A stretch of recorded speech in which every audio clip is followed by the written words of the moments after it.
नमस्कार, वर्ण में आपका स्वागत है। आज हम पढ़ रहे हैं क्लास 9 चैप्टर 1 जैव विविधता एवं वर्गीकरण पार्ट 4।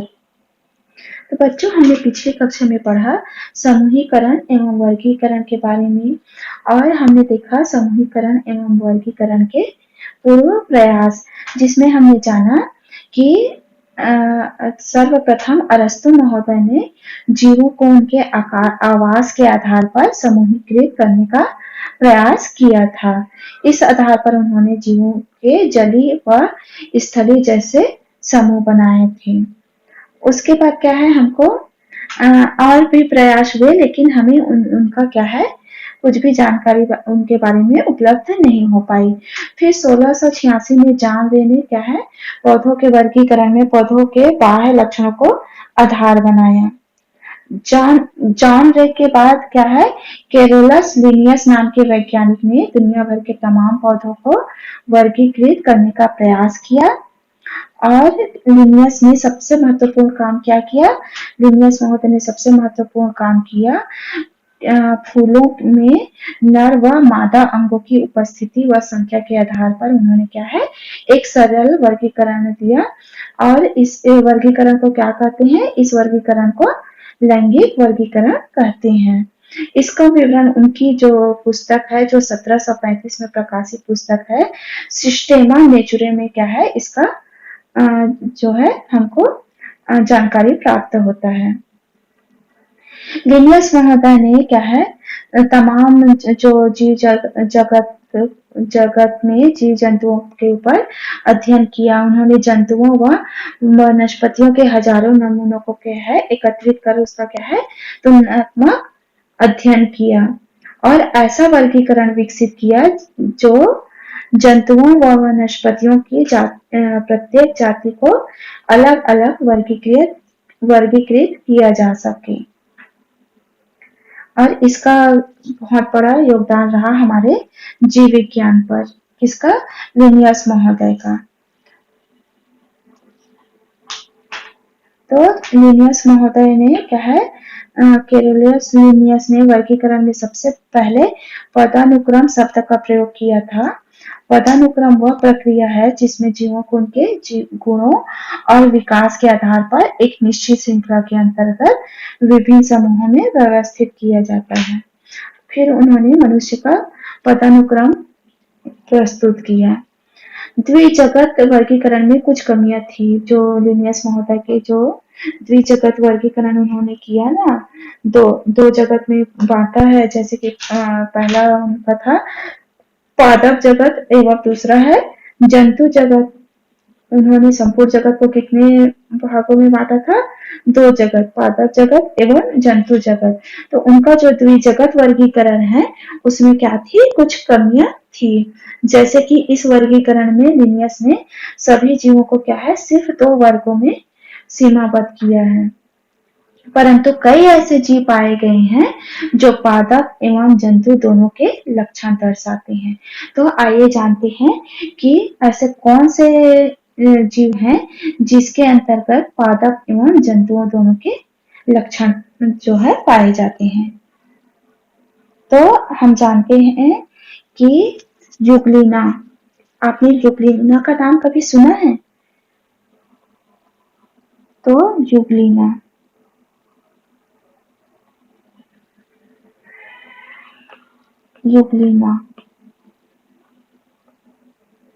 जो ये यूग्लिना, जैसा कि आप चित्र में देख ही रहे हैं,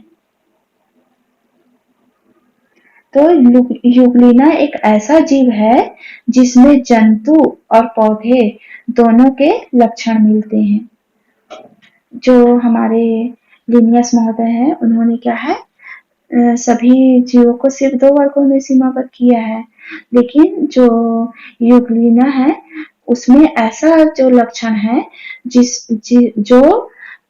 जिसमें मतलब जीव और पौधे दोनों के क्या है, गुण पाए जाते हैं। तो जैसा आप चित्र में देख रहे हैं यूग्लिना को, यूग्लिना एक ऐसा जीव है जिसमें जंतु और पौधे दोनों के लक्षण मिलते हैं। यह एक कोशिकीय जीव है। ये बहुकोशिकीय नहीं है, बल्कि क्या है, एक कोशिकी जीव है। इसमें हरित लवक पाया जाता है। यूग्लिना में क्या पाया जाता है? हरित लवक पाया जाता है और इसमें कोशिका भित्ति का अभाव होता है। इसमें कोशिका भित्ति का अभाव होता है, यूग्लिना में कोशिका भित्ति का अभाव होता है। इसमें क्या पाया जाता है? हरित लवक पाया जाता है। यह स्वपोषण तथा विषम पोषण दोनों प्रकार से भोजन प्राप्त कर सकता है, क्योंकि इसमें हरित लवक पाया जाता है। हरित लवक क्या करता है? हरित लवक जीवों को उसका भोजन बनाने में क्या है? सहायता करता है। तो ये हरित लवक पाए जाने के कारण क्या है? यह स्वपोषण प्राप्त कर लेता है, मतलब अर्थात अपना खाना यह स्वयं बना लेता है। तथा विषम पोषण दोनों प्रकार से यह क्या कर सकता है? भोजन प्राप्त कर सकता है, मतलब बाहर से भी भोजन प्राप्त कर सकता है और स्वयं भी क्या है? अपने खुद से वो भोजन बना सकता है और जीवित रह सकता है। वह दूसरों के ऊपर डिपेंड नहीं रहता भोजन के लिए।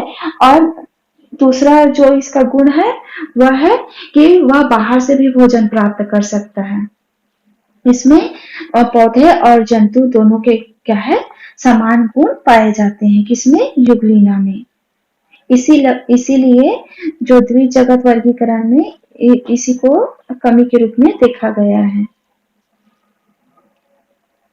लिनियस की जानकारी के दायरे में कोशिकाओं एवं उनकी आंतरिक संरचनाओं के संदर्भ में कोई जानकारी नहीं थी।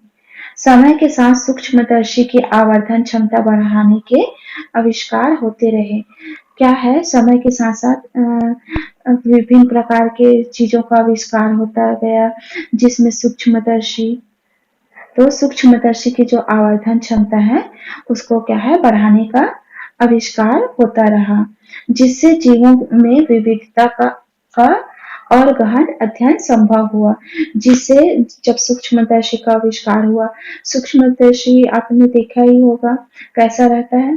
तो जो सूक्ष्मदर्शी का जब आविष्कार हुआ तो फिर क्या उससे क्या हमको महत्वपूर्ण जानकारी मिली?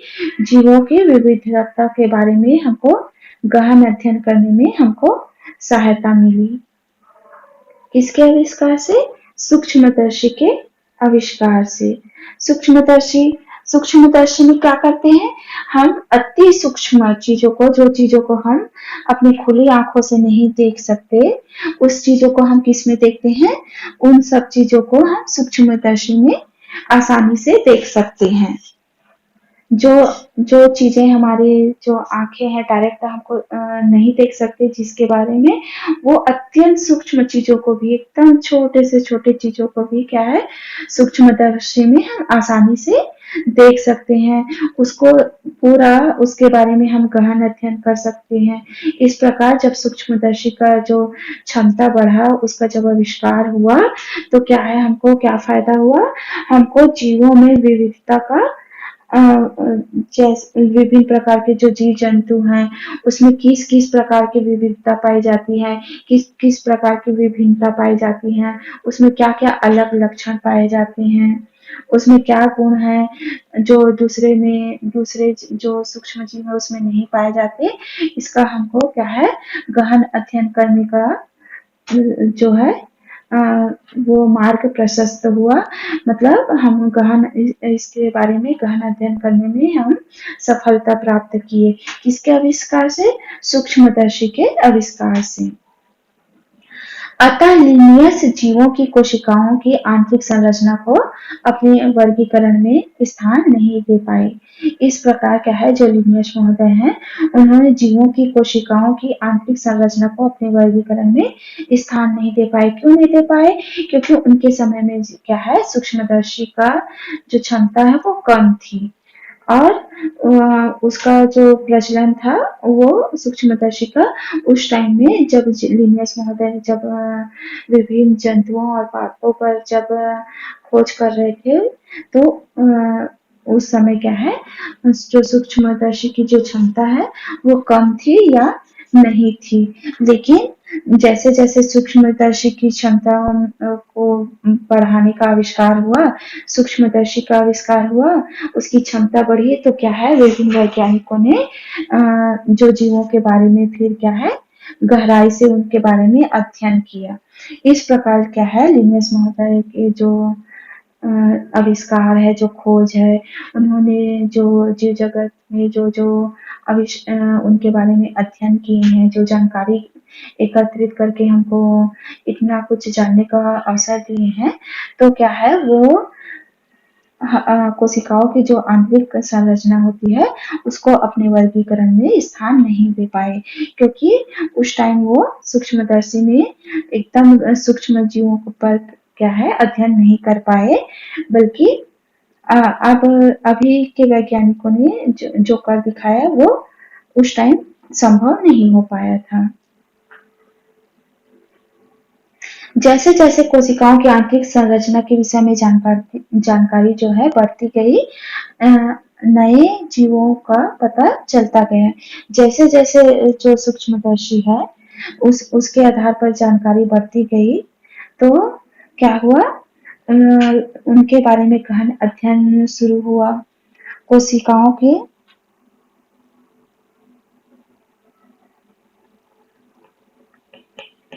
कोशिकाओं के आंतरिक संरचना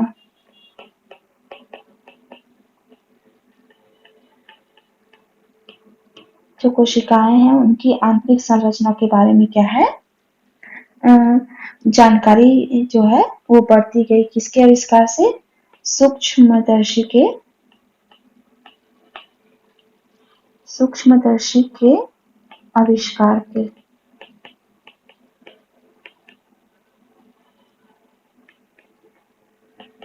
जो सूक्ष्मदर्शी है उसके आविष्कार के कारण क्या है अत्यंत सूक्ष्म जीवों को क्या है सूक्ष्मदर्शी की सहायता से देखा गया। उसके विभिन्न भागों के बारे में, उनकी जो आंतरिक संरचना है उसके विषय में क्या है जानकारी क्या है बढ़ती गई एवं नए नए जीवों का पता चला।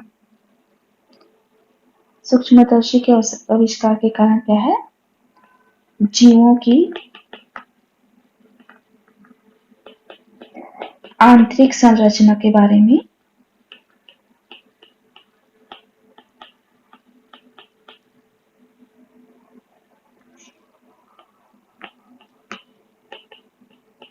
विस्तृत जानकारी प्राप्त हुई। विस्तृत जानकारी प्राप्त हुई और क्या हुआ नए जीवों का पता चला। नए नए जीवों के बारे में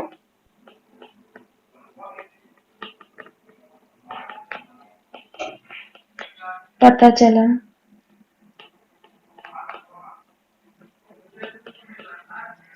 सूक्ष्मदर्शी के द्वारा क्या है उन सूक्ष्म जीवों के विभिन्न जो पार्ट हैं उनके बारे में, उनकी आंतरिक संरचनाओं के बारे में क्या है विस्तृत जानकारी प्राप्त हुई और इसी के आधार पर क्या है उनका वर्गीकरण भी नए आधार पर मिलते गए। जो लिनियस महोदय थे उस टाइम क्या है सूक्ष्मदर्शी का जो दायरा था वो क्या था सीमित था, जिसके कारण क्या है वो प्राणी जगत को जो संपूर्ण प्राणी जगत को दो भागों में विभाजित किए थे किसने लिनियस महोदय ने।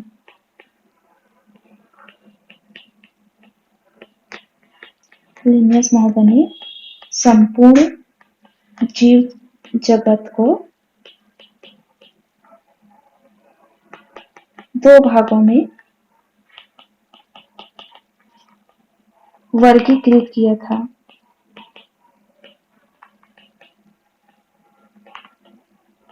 पहला है पादप जगत, दूसरा है जंतु जगत।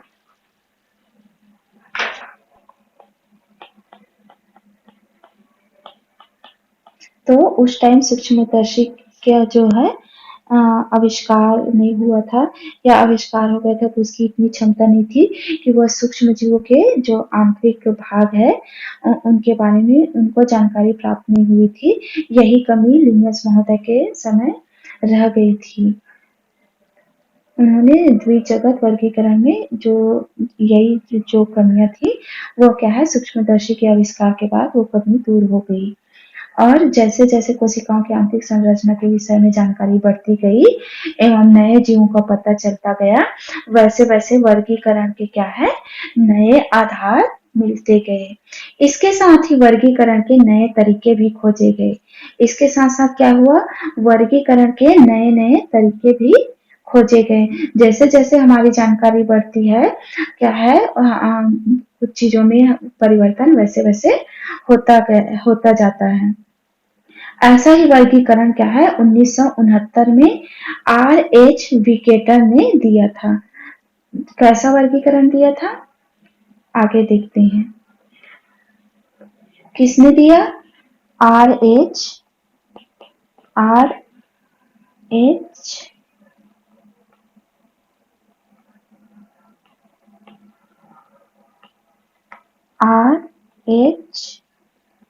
विकेटर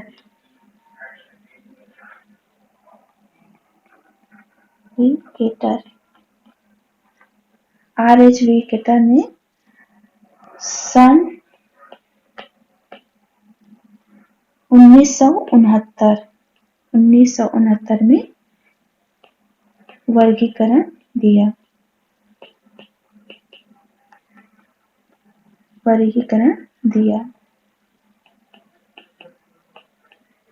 विकेटर ने संपूर्ण जीव जगत को 5 जगत में वर्गीकृत किया।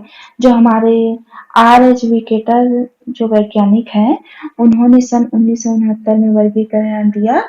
उन्होंने क्या वर्गीकरण दिया, विकेटर ने संपूर्ण जीव जगत को कितने भागों में विभाजित किया, 5 जगत में वर्गीकृत किया।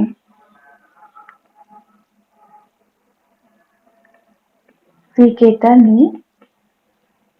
ने संपूर्ण जीव जगत को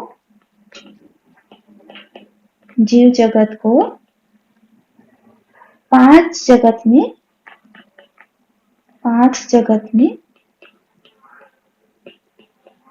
वर्गीकृत किया।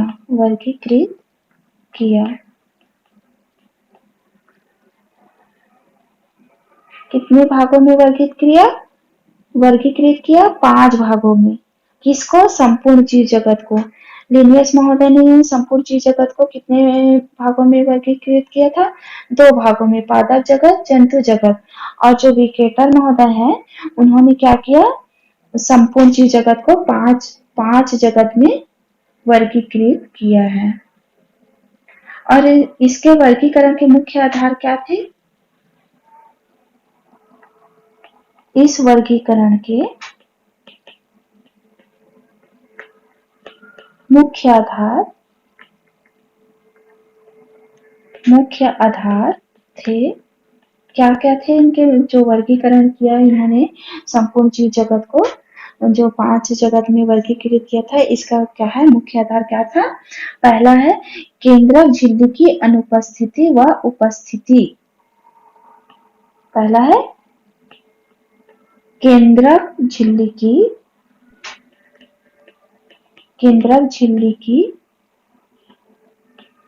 अनुपस्थिति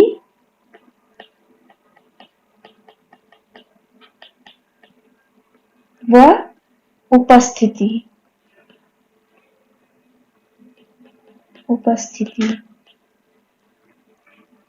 इसके अंतर्गत क्या आएगा, प्रोकैरियोटिक व यूकैरियोटिक। व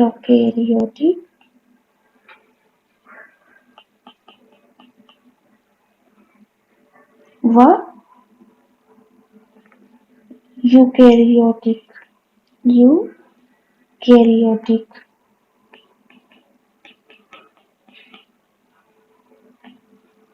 इस वर्गीकरण का मुख्य आधार क्या था, केंद्रक झिल्ली की अनुपस्थिति व उपस्थिति, मतलब किसी भी जीव जंतु में क्या है, केंद्रक झिल्ली जो है उपस्थित है या अनुपस्थित है। इसका मुख्य जो वर्गीकरण के आधार थे वो थे केंद्रक झिल्ली की अनुपस्थिति व उपस्थिति। दूसरा क्या आधार है, चलिए देखते हैं। दूसरा आधार था संगठन का स्तर। संगठन का स्तर, जो उनका संगठन का क्या स्तर है, वो है इनके वर्गीकरण का दूसरा आधार। इसके अंतर्गत क्या आते हैं, एक कोशिकी व बहुकोशिकी। एक कोशिकी व बहुकोशिकी।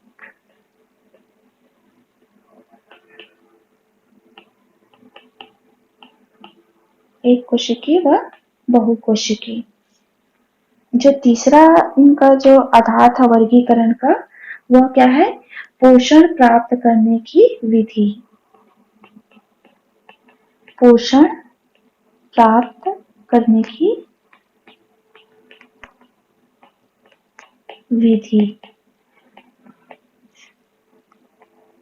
अर्थात वह स्वपोषी है कि विषमपोषी।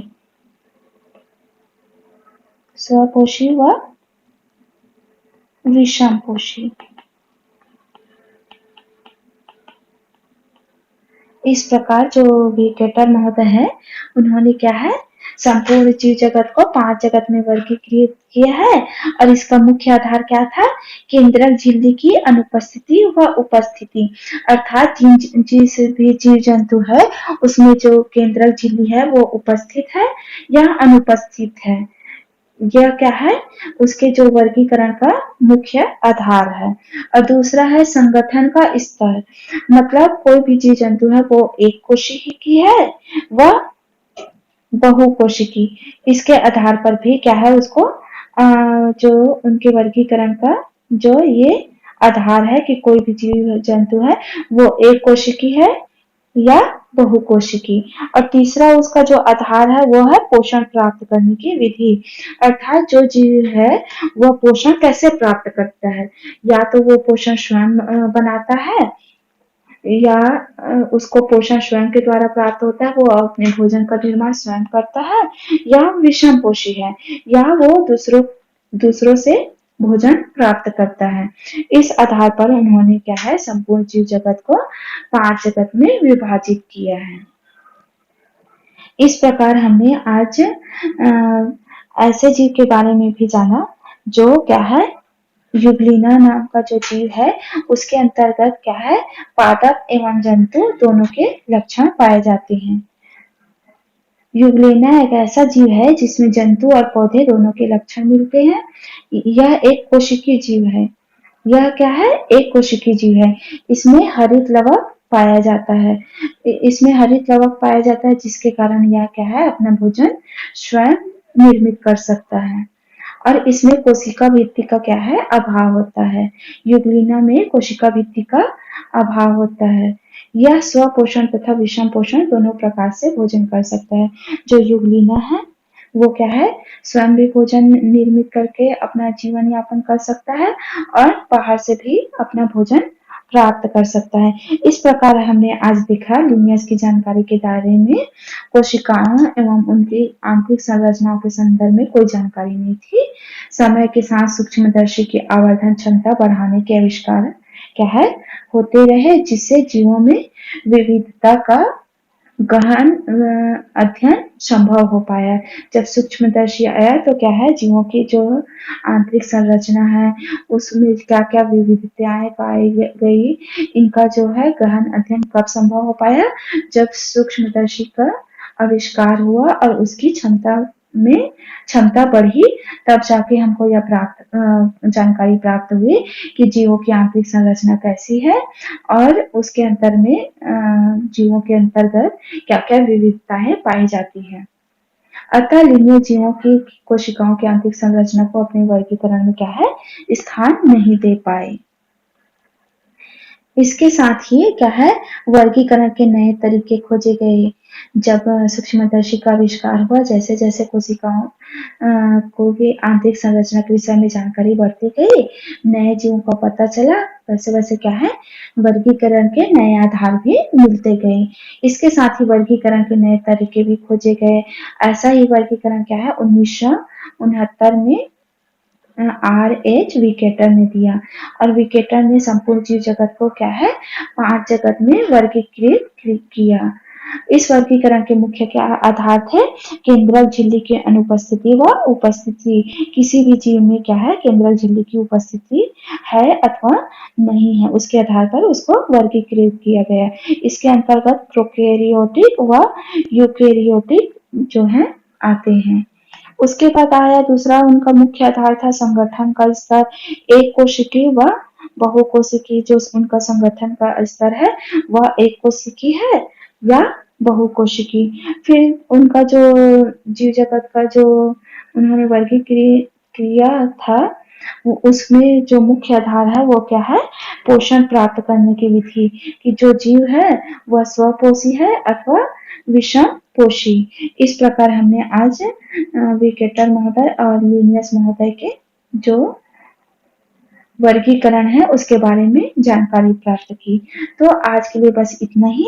आगे हम अगली कक्षा में पढ़ेंगे विकेटर का वर्गीकरण। तो आज के लिए बस इतना ही बच्चों, धन्यवाद।